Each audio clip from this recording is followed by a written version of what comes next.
Okay so ये हमारा fourth video है सी पे सी।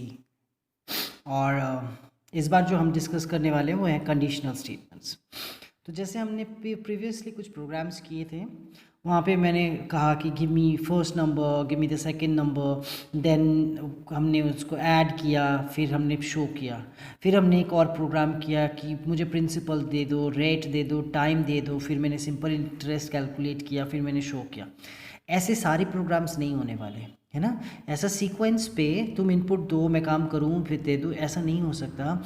बहुत सारे ऐसे कंडीशनल स्टेटमेंट्स आ जाएंगे। कंडीशनल स्टेटमेंट मतलब ठीक है, तुम इस पॉइंट पे आओ, यहाँ पे तुम्हें डिसीजन लेनी पड़ेगी, या तो तुम इस कोड को रन करो या उस कोड को रन करो या उस कोड को रन करो। इस तरह से क्या होगा, अब एक ऐसा पॉइंट आएगा कि सीरियली एक के बाद एक नहीं, कंडीशनल पे डिपेंड करके अलग अलग काम भी कर सकते हैं। जैसे कि तुम्हारे जब तुम डायल करते हो तुम्हारे service provider I mean mobile company के, तो वो कहते हैं ना कि प्रेस 1 2 3 इस तरह से। तो अलग अलग तुम जब बटन्स प्रेस करते हो तो अलग अलग एक्शन लिया जाता है, कभी रिचार्ज करने का, कभी बैलेंस जानने का। तो वही बात है ये कंडीशनल स्टेटमेंट, दैट इज ऐसे सीरियली एक के बाद एक लाइन नहीं होने वाला कि हम कंडीशंस भी डाल सकते हैं और हिसाब से प्रोग्राम को चला भी सकते हैं।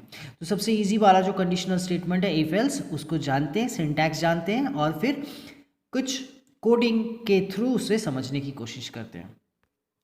तो ये है सबसे सिंपल वाला इफ कंडीशन, कि अगर ये होता है तो क्या एक्शन तुम लोगे, नहीं होता है तो क्या एक्शन लेना है, वो मैंने तुम्हें बताया नहीं। मैंने खाली बोला अगर ऐसा होता है तो ऐसा action low, that is if के बाद कंडीशन लिखना है, जो भी कंडीशन हो। मोर देन वन कंडीशन हो सकते हैं, उसको एंड और वगैरह से हम रिलेट करेंगे। लेकिन याद रखना है यहाँ पे सेमीकोलन नहीं डालना है। सेमीकोलन का मतलब क्या होता है कि उस लाइन का वहीं पे ख़त्म हो जाता है, ठीक है। याद रखना कि अगर हमें सेमीकोलन डाल भी देते हैं तो कंपाइलर कोई एरर नहीं देगा, लेकिन ये अब्रप्टली मतलब ये अनएक्सपेक्टेड तुम्हें रिजल्ट्स दे सकता है, क्योंकि वो सोचता है कि मेरा कंडीशनल चेकिंग यहीं पे ख़त्म हो गया, ये मेरा बॉडी है, ये नहीं समझता। अगर यह सेमीकोलन नहीं देते हो तो वो समझता है कि अगर ट्रू हो जाता है कंडीशन तो यहाँ से लेके यहाँ तक ये ब्रेसेस देखो, हमने मेन प्रोग्राम किया था, ब्रेसेस यहाँ शुरू मेन यहाँ पे ख़त्म। इसी तरह से आप इफ़ का भी वही ब्रेसेस सेम ब्रैकेट्स, उन्हीं ब्रैकेट्स के थ्रू हम बताएंगे कि ये जो है ये इफ़ का बॉडी है, ठीक है। सो ये कर्ली ब्रैकेट्स के काम है ब्लॉक्स बनाना, कि कौन सा किस ब्लॉक किस को डिपेंड करता है, जैसे कि इफ़ का कहाँ से ऑलराइट। तो एक छोटा सा प्रोग्राम में आ जाते हैं, जैसे कि हमने पहले भी डिस्कस किया हुआ है, मैं ये सब वापस से नहीं बोल रहा हूँ। क्यों हमने stdio क्यों एंड मेन लिखा हुआ है, ब्रैकेट शुरू होता है जब हमने कहा कि एज एक वेरिएबल है, दैट मीन्स तुमने एक मांगा कि मुझे इंटीजर टाइप का मेमोरी चाहिए, इतना 2 बाइट 4 तुम्हारा कंप्यूटर पे डिपेंड, कंपाइलर पे डिपेंड होकर 2 या 4 बाइट का मेमोरी तुम्हें दिया जाएगा। और उस मेमोरी को जो बुकिंग हुआ है वहाँ पहुँचने के लिए जो इसका नाम तुम इस्तेमाल कर रहे हो वो है एज। हम यहाँ पे कोई भी वेरिएबल का नाम दे सकते हैं, जैसे मैंने कहा था कुछ रेस्ट्रिक्शन जो फॉलो करने पड़ते हैं। ओके ये लास्ट वीडियो का ये है। सो ये प्रिंट से क्या होगा, तो एक स्क्रीन में आएगा कि गिव मी योर एज। अगर मैं ये नहीं लिखता हूँ तो कोई प्रॉब्लम है क्या, प्रिंट एंटर योर, नहीं कोई प्रॉब्लम नहीं। लेकिन अगर एक ब्लैक सा स्क्रीन है, तुमने प्रोग्राम किया हुआ, अपने फ्रेंड को रन करके दिखाना चाहते हो, तो वो तुम्हारा फ्रेंड आके वहाँ पे ब्लैक स्क्रीन के सामने बैठा रह गया, वो नहीं जानता क्या करना है, मुझे इनपुट देना है, नंबर देना है, नेम देना है, क्या देना है मुझे पता ही नहीं चल रहा है। सो एंटर योर एज अगर स्क्रीन पे दिखाई देगा तो वो अच्छा समझेगा, अच्छा मुझे क्या इनपुट देना है, ठीक है ना। तो वो किस तरह का इनपुट देगा, इंटीजर एक ही देगा। तो ये मैंने बताया था एम्परसेंड से क्या होता है। सो सिंपल इफ़, तो मैंने ये दिखाया कि अगर age greater than equal to 18 है तो तुम एलिजिबल हो वोट करने के लिए। और अगर कुछ और देता है तो इफ़ कंडीशन, सपोज उसने दिया है 11, so 11 is not greater than equal to 18, तो देखो इफ़ के अंदर तो नहीं जा पाएगा, फिर क्या होगा, कुछ नहीं होगा यहाँ से, दैट इज़ वो प्रोग्राम कोई भी आउटपुट शो नहीं करेगा। चलो नेक्स्ट देखते हैं और क्या क्या होता है कंडीशनल स्टेटमेंट। अच्छा एक और कंडीशनल स्टेटमेंट है इफ एल्स। यहाँ पे इफ़ या एल्स जब दो कंडीशन होते हैं, जब मैं कहूँगा कि इवन या ऑड, ट्रू या फॉल्स, ग्रेटर देन या लेस देन, तो जब दो कंडीशन होता है तो इफ़ एल्स, इफ़ के बगल में वही ब्रैकेट दे के कंडीशन देना ही पड़ेगा तुमको। और अगर कोई कंडीशन नहीं देते हो तो उसे ट्रू बाय डिफ़ॉल्ट मान लिया जाएगा। सेमीकोलन यहाँ नहीं देना है, जैसे मैंने कहा है, ब्रैकेट शुरू, यहाँ से इफ़ का बॉडी, ब्रैकेट बंद करके इफ़ का बॉडी बंद। एल्स के बगल में तुम कोई ब्रैकेट कोई भी कंडीशन नहीं दे सकते, अगर देते हो तो वो सिंटैक्स एरर हो जाएगा। ठीक है, एल्स का मतलब ही है बाकी सब। तो दो कंडीशन के लिए इफ़ एंड एल्स इस्तेमाल किया जाता है। मैंने एक छोटा सा एग्जांपल लिया हुआ है। तो फिर से n इंटीजर n, तो एक वेरिएबल ले लिया n, और मैंने कहा कि गिव मी अ नंबर, सो तुमने दे दिया मुझे सपोज कुछ भी -2 -5 कुछ भी दे दिया। तो मैंने चेक करवाया कि n is greater than equal to 0, no, हमारे कंडीशन फेल हो गया। फेल होने से इफ़ ब्लॉक में नहीं एल्स ब्लॉक में चला जाएगा। तो जब दो कंडीशन होते हैं तो हम एल्स ब्लॉक में चले जाएंगे और प्रिंट होगा ये नेगेटिव नंबर है। अगर तुमने 22 दिया होता तो इफ़ ब्लॉक ट्रू हो जाता, यहाँ घुसते और बोलते द नंबर इज़ पॉजिटिव, यहाँ रिटर्न 0 देना है। अच्छा, और क्या है बात, ये जो इफ़ के बाद देखो कितने ब्लॉक्स है, कितने स्टेटमेंट्स हैं इफ़ के बाद, एक ही सिंगल स्टेटमेंट। तो इसके लिए कहते हैं कि तुम्हें यहाँ ब्रैकेट दो ना दो कोई फ़र्क नहीं पड़ता, वो समझ जाएगा कि ये मेरा है। लेकिन जब इफ़ के बाद 3-4 लाइन है ना, 3 लाइन है सपोज, तब अगर तुम ब्रैकेट्स नहीं देते हो तो प्रॉब्लम है क्या, तो इफ़ समझेगा कि ये पहला लाइन ही सिर्फ मेरा ब्लॉक के अंदर आता है, बाकी दोनों मेरे हिस्से नहीं है। तो इसीलिए जब सिंगल एक इफ़ के बाद एक सिंगल लाइन या सिंगल लाइन ऑफ ऑपरेशन होगा तो ब्रैकेट्स देना नहीं देना वो तुम्हारी मर्ज़ी। लेकिन मैं सजेस्ट करूंगा जो लोग बिगिनर्स हैं, जो लोग अभी अभी सीख रहे हैं, वो ब्रैकेट देने की प्रैक्टिस करें, क्योंकि ब्रैकेट देना बहुत छूटना ये कंपाइलेशन में बहुत ज़्यादा होता है, बहुत ज़्यादा ये एरर करता है।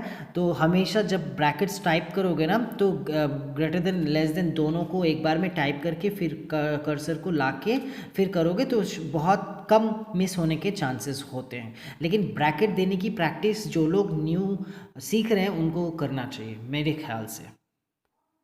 अच्छा, नेक्स्ट एक जो होता है if else ladder, that is if बहुत सारे कंडीशन है, जैसे मैंने बोला पॉजिटिव या नेगेटिव, तो दो कंडीशन। लेकिन अगर मैंने बोला कि grade A, grade B, grade C fail, है ना, इस तरह से इनकम टैक्स 12% से ऊपर 7%, ये इस तरह से, तो अलग अलग, तो हम क्या करते हैं तब लिखते हैं इफ़, सेकेंड कंडीशन लिखते हैं एल्स इफ़, यहाँ तुम्हें कंडीशन देना ज़रूरी है, सेमीकोलन नहीं दे सकते, एल्स इफ़ ये, और लास्ट में एल्स, एल्स के बगल में कुछ नहीं दे सकते। एल्स देना ज़रूरी है ऐसा भी नहीं है, जब ऐसा होता है कि बाकी सब कि जैसे कि 80 अबव मिला तो ग्रेड ए, इतना से इतना मिला तो ग्रेड बी, इतना से इतना मिला तो ग्रेड सी, बाकी सारे फेल, ऐसी बात है तो एल्स।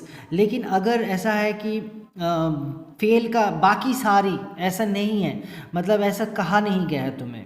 जैसे तुम्हें कहा गया है कि एक सॉफ्टवेयर बनाओ जहाँ 80% के अबव ग्रेड ए, 60 से लेके 79 तक ग्रेड बी एंड 40 से लेके 59 तक ग्रेड सी, और कुछ कहा नहीं गया, तब तुम एल्स नहीं बोल सकते ग्रेड सी, ठीक है ना, क्योंकि उसके नीचे भी नंबर्स आ सकते हैं। ऑलराइट, तो चलो इफ़ एल्स लैडर जो है उसका एक ही प्रोग्राम करते हैं। मैंने इतने सारे कोडिंग किए हैं तो मैंने ये फटाफट ये तो अभी लिखा, तो मैं इसको शॉर्टकट करना चाहता था। stdio मैंने दिया नहीं, तो मुझे तुम लोग को मालूम है stdio देना ज़रूरी पड़ता है। इंटीजर ABC 3 बॉक्सेस लिए हैं, लेकिन मैंने जो स्किप कर दिया है, मैंने वो printf scanf वाला लाइन स्किप कर दी है कि give me 3 numbers and then scanf % करके तीनों को लेना पड़ेगा। तो किसी ने इनपुट दिया है 12, किसी ने दिया है 8 एंड 18, इस तरह से कोई भी इनपुट दे सकता है, तो A, B एंड C। तो मुझे जो फाइंड करना है इस प्रोग्राम में कि लार्जेस्ट कौन सा नंबर है, ठीक है। तो देखो इफ़ एल्स लैडर के थ्रू मैं इसको कर रहा हूँ, और फिर एक और तरीके से इसी प्रोग्राम को करेंगे, देखते हैं। सो अगर if A is greater than B and A is and दे रहा हूँ, देखो एंड, ये भी ट्रू होना चाहिए, ये भी ए बी से भी बड़ा होना चाहिए, ए सी से भी बड़ा होना चाहिए। देख लेते हैं ट्रू होता है कि नहीं। ए बी से बड़ा है, येस ट्रू। ए सी से बड़ा है, नो इट इज़ नॉट। तो ट्रू एंड फॉल्स, मैंने क्या कहा था, दोनों ट्रू होने चाहिए तभी जाके ट्रू होता है। सो दैट मीन्स ये ब्लॉक नहीं रन होगा। चलो यहाँ देखते हैं, else if B greater than A होना चाहिए and B greater than C होना चाहिए। बी ग्रेटर देन ए नहीं है, फॉल्स है, बी ग्रेटर देन सी भी फॉल्स है, तो दोनों ट्रू नहीं है, तो होगा भी नहीं। तो दैट इज़ कौन बचा, एल्स। एल्स का कंडीशन चेक करने की ज़रूरत नहीं, अगर यहाँ नहीं होता, यहाँ नहीं होता, तो एल्स में वो घुसेगा ही, तो हमें प्रिंट किया जाएगा सी, दैट इज़ 18। ओके अच्छा, तो एक और चीज़ होता है नेस्टेड इफ एल्स, मैंने एक ही फेल्स के अंदर एक और इफ एल्स। अगर इसी प्रोग्राम को मैंने नेस्टेड तरीके से किया होता, सो देखो ए ग्रेटर देन बी है क्या, yes A is greater than B, 12 is greater than 8, तो अंदर आ गए हम लोग। अब यहाँ चेक करते हैं कि if A is greater than C, क्या ए ग्रेटर देन सी है, नहीं, देखो ए बी से बड़ा है ये तो समझ गए, अब सी से चेक करना ही बाकी है। सो चेक करके देख लो क्या ए सी से ग्रेटर है, नहीं है, तो इसका मतलब क्या हुआ, अगर ए बी से बड़ा है, उससे भी बड़ा कोई है तो वही होगा ना, तो एल्स पार्ट में जाके प्रिंट एफ सी हो रहा है, दैट इज़ 18। और अगर ए ग्रेटर देन बी नहीं होता, अगर ये 2 होता तो किसके किसके बीच में कंपैरिजन होता, बी एंड सी के बीच में, तो एल्स पार्ट में चले गए। बी ग्रेटर देन सी है क्या, अगर है तो बी ग्रेटेस्ट, नहीं तो सी ग्रेटेस्ट। सो ये हमने बेसिक कंडीशनल स्टेटमेंट्स किए हैं। आगे भी लूपिंग वगैरह वगैरह है जिनके बारे में हम जानेंगे आगे के वीडियोस में, और प्रोग्राम्स भी साथ में करने की कोशिश करेंगे। Thank you.